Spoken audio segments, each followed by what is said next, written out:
오늘 우리 계신 하나님의 말씀은 예레미야 52장 1절부터 11절의 말씀입니다. 구약성경 1140쪽입니다.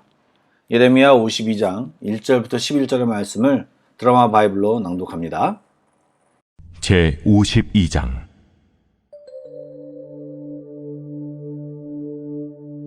시드기야가 왕위에 오를 때에 나이가 21세라. 예루살렘에서 11년 동안 다스리니라. 그의 어머니 이름은 하무달이라 림나인 예레미야의 딸이더라. 그가 여호야김의 모든 행위를 본받아 여호와 보시기에 악을 행한지라. 여호와께서 예루살렘과 유다에게 진노하심이 그들을 자기 앞에서 쫓아내시기까지 이르렀더라. 시드기야가 바벨론 왕을 배반하니라. 시드기야 제9년 열째 달 열째 날에 바벨론 왕 느부갓네살이 그의 모든 군대를 거느리고 예루살렘을 치러 올라와서 그 성에 대하여 진을 치고 주위에 토성을 쌓으매 그 성이 시드기야 왕 제11년까지 포위되었더라. 그해 넷째 달 9일에 성중에 기근이 심하여 그 땅 백성의 양식이 떨어졌더라. 그 성벽이 파괴되매 모든 군사가 밤중에 그 성에서 나가 두 성벽 사이 왕의 동산 견문길로 도망하여 갈대아인들이 그 성읍을 에워쌌으므로 그들이 아라바 길로 가더니 갈대아 군대가 그 왕을 뒤쫓아가서 여리고 평지에서 시드기야를 따라잡으매 왕의 모든 군대가 그를 떠나 흩어진지라. 그들이 왕을 사로잡아 그를 하마 땅 리블라에 있는 바벨론 왕에게로 끌고 가매 그가 시드기야를 신문하니라. 바벨론 왕이 시드기야의 아들들을 그의 눈앞에서 죽이고 또 리블라에서 유다의 모든 고관을 죽이며 시드기야의 두 눈을 빼고 노사슬로 그를 결박하여 바벨론 왕이 그를 바벨론으로 끌고 가서 그가 죽는 날까지 옥에 가두었더라. 좋은 아침입니다. 오늘 자카르타는 휴일인데요. 휴일 아침에 주님 앞에 선 여러분들에게 주의 은혜가 특별히 임하길 간절히 소망합니다. 저희들이 오늘 본문으로 예레미야 52장 1절부터 11절 말씀을 보았는데요. 51장으로 사실 예레미야에게 임한 하나님의 예언은 끝이 났습니다. 그런데 52장은 그 예언이 어떻게 성취되었는지를 보여주는 내용입니다. 그래서 많은 학자들이 이 부분은 예레미야가 기록하지 않았을 것이라고 생각하고 그 예언의 대필자였던 바룩이 기록하여 첨가한 것으로 생각합니다. 이는 예레미야 예언 성취와 그 확실성을 강조하기 위해서 첨가한 것으로 보이고 이 내용은 열왕기하 24장 이하의 내용과 거의 유사함을 볼 수 있습니다. 말씀을 보시면 유다의 마지막 때 특별히 시드기야 왕에 대한 내용이 나옵니다. 시드기야 왕은 유다의 다른 왕들처럼 선대의 악을 그대로 따라했습니다. 2절 말씀에 보면 그가 여호야김의 모든 행위를 본받아 여호와 보시기에 악을 행한지라 라고 표현하고 있습니다. 사실 그는 그것이 악인지도 모르고 따라했을 수도 있습니다. 남들이 하니 이전 사람들이 그렇게 했으니 등 여러 가지 이유로 우리는 다른 사람이 행했던 악을 별 고민 없이 배우고 행하기도 합니다. 하지만 이런 행동과 답습은요, 사실 우리의 생명과 영혼을 담보한다고 생각하면 우리의 생각은 달라질 것입니다. 우리의 작은 행동과 습관, 우리 마음 안에 있는 작은 감정과 지식 하나까지 우리는 잘 살펴봐야 할 것이고 이것이 하나님 앞에 부적절하다면 반드시 버려야 할 것입니다. 유기성 목사님의 책에 보면 이런 예화가 있습니다. 유명한 건설회사 전부이신 한 장로님이 있었습니다. 아주 젊어서부터 교회를 다니신 분인데요. 성격이 다소 까탈스러웠다고 합니다. 신경도 예민해서 늘 이마에 내천자를 그리며 살았다고 하는데요. 취직을 해서 1년 반이 지났는데 12명의 입사 동기 중 자기만 진급해서 탈락했다고 합니다. 너무 속상해서 퇴근길에 교회에 들려 아무도 없는 예배당에 들어가 하나님께 소리를 지르며 기도를 했다고 합니다.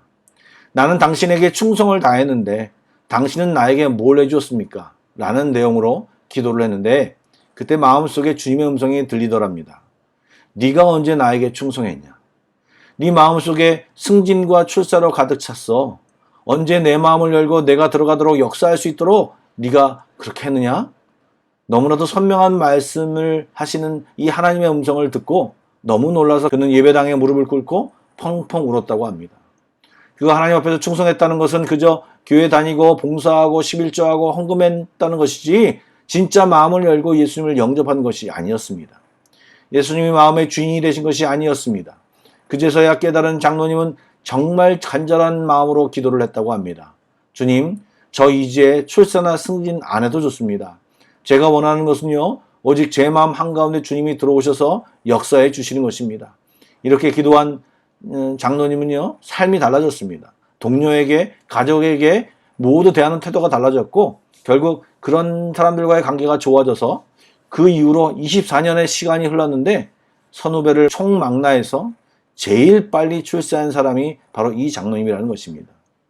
여러분, 이러한 간증을 들으며 간증이 뭐 그렇지 이렇게 넘기지 마시고, 우리가 정말 대수롭지 않게 행동하고 생각하는 것이 사실은 영혼의 문제와 관련돼 있고, 세상이 다 그러니까 남들이 하니까 다 좋은 것이 좋은 것 아니냐, 내 삶 한가운데 별로 지은 죄가 없는데 라며 넘어갈 것이 아니라 정말 말씀으로 내 삶을 비교해보고 내가 주 안에서 잘 살고 있는지 이런 것들을 잘 분별하여 바로 서야 하는 우리의 모습이 되어야 할 것입니다. 이 시간 성령님이 각자에게 하시는 말씀을 들으시기를 축복합니다. 예루살렘과 유다에게 하나님의 진노가 극에 달한 상태입니다. 그래서 이스라엘은 지금 하나님이 주신 기업에서 쫓겨나는 신세가 되었습니다. 자식이 잘못했다면 부모의 훈계를 받아야 하고, 그것이 얼마나 심각하느냐에 따라 징계는 무서울 수밖에 없습니다. 저희 큰아이가 동네 슈퍼에서 돈을 내고 과자를 사는 법을 알았을 때쯤인 것 같은데, 자기 돈이 아닌 돈을 가지고 슈퍼에 가서 사 먹는 것을 저희들이 알았습니다. 야단을 쳤는데도 잘 안 되자 제가 이 아이를 데리고 그냥 파출소 앞으로 데려갔습니다. 경찰차도 보이고 경찰이 왔다 갔다 하는 곳에 이르자 아이는요, 갑자기 무슨 일인가 생각해서 눈이 동그래졌습니다. 제가 그에게 얘기했습니다. 네가 그렇게 계속 자기 것 아닌 것을 함부로 가져가면 저기 경찰서에 가야 한다라고 말을 하며 같이 들어가자라고 얘기했습니다. 아직 어리니까 파출소 경찰이 얼마나 무서웠겠습니까? 그 큰아이는 그 자리에서 잘못했다고 빌더라고요. 그리고는 그런 행동을 전혀 하지 않게 되었습니다. 진짜 아버지는요, 아이가 잘못했을 때 바로 잡으려고 노력합니다. 그렇게 하지 않으면 히브리서에 말한 것처럼 사생하여 사랑받는 친아들이 아니라는 의미입니다. 하나님이 바로 징계한 것이 아닙니다. 선지자를 통해 계속 항복하는 것이 하나님의 뜻이라고 말하였고, 바벨론 군대가 예루살렘을 포위하고 오랜 기간 동안 기회를 주었음에도 불구하고 이런 핑계 저런 핑계로 또 자신이 누리고 있는 것을 놓고 싶지 않기 때문에 시드기야 왕은 끝까지 고집을 부립니다. 그 기간 동안 그냥 있지는 않았겠지요.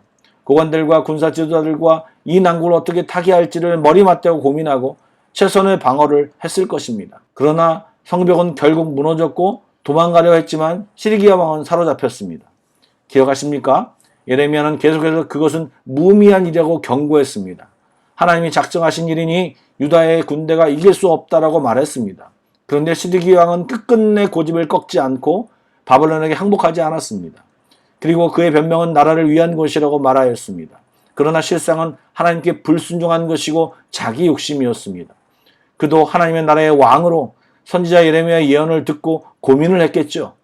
그러나 조롱받는 것이 두렵고 자신이 원하는 방향이 아니기에 하나님의 뜻이 자기와 맞지 않기 때문에 주저했고 내키지 않으니 예레미야의 예언을 따르지 않았던 것입니다. 이것은 하나님의 말씀을 따르지 않은 것입니다.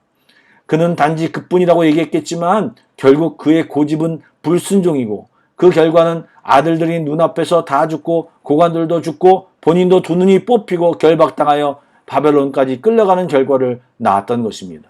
불순종의 결과는 반드시 있고 순종의 결과도 반드시 있습니다. 아무리 변명하고 이유를 댈 수 있지만 불순종과 순종은 나누어지는 것이고 말씀이 아닌 자기의 습관, 고집으로 살아간다면 그것은 불순종이고 그 불순종의 대가를 맛볼 수밖에 없습니다. 그것이 하나님의 자녀로서 치명적인 것이라면 하나님은 기꺼이 손을 벌 것입니다. 그렇다면 우리는 굉장히 아프고 힘들 것입니다. 그러기 전에 눈을 뜨고 우리의 삶 가운데 무엇이 옳은지, 무엇이 하나님을 기쁘시게 하는 삶인지, 내 안에 어떤 삶을 제하여 버려야 할 것인지를 분별하여 작은 순종부터 연습하는 것이 필요합니다. 시간이 나시면 오늘 내가 하나님 앞에서 잘못된 습관이 있는지, 또 내가 말씀으로 도전했는데도 계속 고집피고 있는 것이 있는지 깊이 생각해보는 이 하루가 되기를 소망합니다. 절대로 낭비하는 시간이 아닌 주님 안에서 정말 유익한 시간이 될 것입니다. 기도하시겠습니다. 우리의 생사화복을 주관하시는 하나님, 하나님의 자녀로 삼아주시고 하나님을 알게 해주셔서 감사를 드립니다. 불순종의 자녀로 살아 주님을 속상하게 하는 자녀로 살지 않게 하여 주시고, 잘못해서 주의 음성을 들을 때 바로 고치고 회개케 하여 주시고, 주께 나아가는 우리 모두가 되기를 소망합니다. 성령님 도와주십시오. 우리 안에 고쳐야 할 습관이 있습니까? 우리 안에 나쁜 고집이 있습니까? 하나님의 말씀보다 앞서지 않게 하여 주시고, 오늘도 주의 말씀을 듣고 우리의 삶을 고치고 고민하고 주께 나아가는 이 하루가 되기를 소망합니다. 예수님의 이름으로 기도드립니다. 아멘. 계속해서 Pray Together 1, 2, 3 기도 제목으로 기도하신 뒤에 개인 기도로 나아가겠습니다.